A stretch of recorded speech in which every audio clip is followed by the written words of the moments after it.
এর আগে আমি তোমাদের সঙ্গে শেয়ার করেছিলাম আমড়ার আচারের রেসিপি। আর আজকে শেয়ার করব আমড়া চচ্চড়ি কিংবা আমড়া রান্নার রেসিপি। যারা আমড়া খেতে পছন্দ করো তারা এইভাবে আমড়া রান্না করে খেয়ে দেখতে পারো, অনেক মজা খেতে। তারই রেসিপি শেয়ার করব। আসসালামু আলাইকুম এভরিওয়ান, কেমন আছেন সবাই?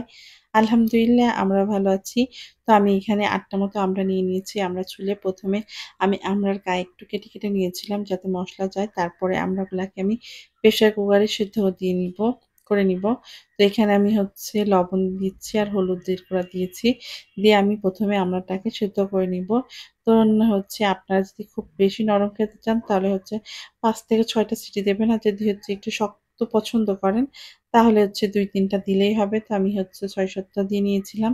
তারপরে আমড়াটাকে সেদ্ধ করে এক সাইডে নামিয়ে রেখেছি। আর এদিকে আমি মসলা কষিয়ে নিচ্ছিলাম।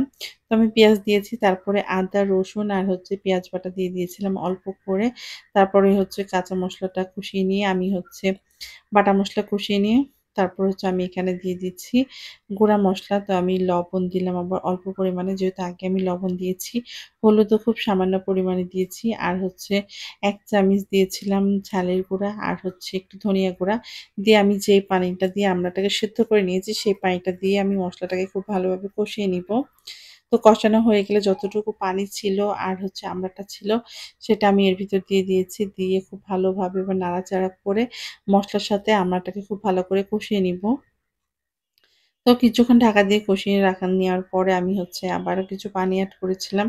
আর এর ভিতরে আমি একটু চিনি দিয়েছিলাম পরিমাণ মতো স্বাদটাকে ব্যালেন্স করার জন্য। তো তারপরে এভাবে জাল দিয়ে নিয়েছি। তো ঝোলটা একটু ঘন হলে পরে খেতে ভালো লাগবে। এই যে আমার আমড়ার রান্না রেডি।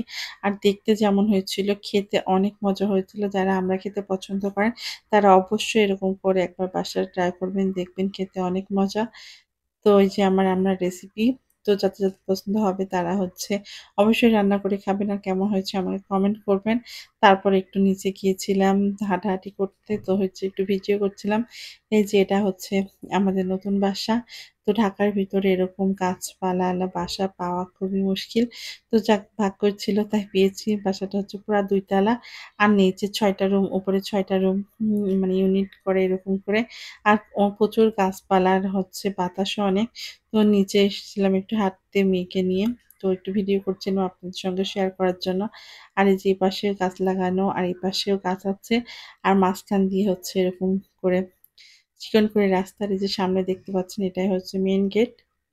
তো একটু হাঁটছিলাম আর ভিডিও করে নিচ্ছিলাম আপনাদের সঙ্গে শেয়ার করার জন্য। তো কেমন হয়েছে আজকের ভিডিওটা অবশ্যই কমেন্ট করে জানাবেন। আর সবাই ভালো থাকবেন, সুস্থ থাকবেন। আজকের ভিডিওটা এই পর্যন্তই। আল্লাহ হাফেজ। আর এই বাসাটা কেমন হয়েছে সবাই কমেন্ট করবেন।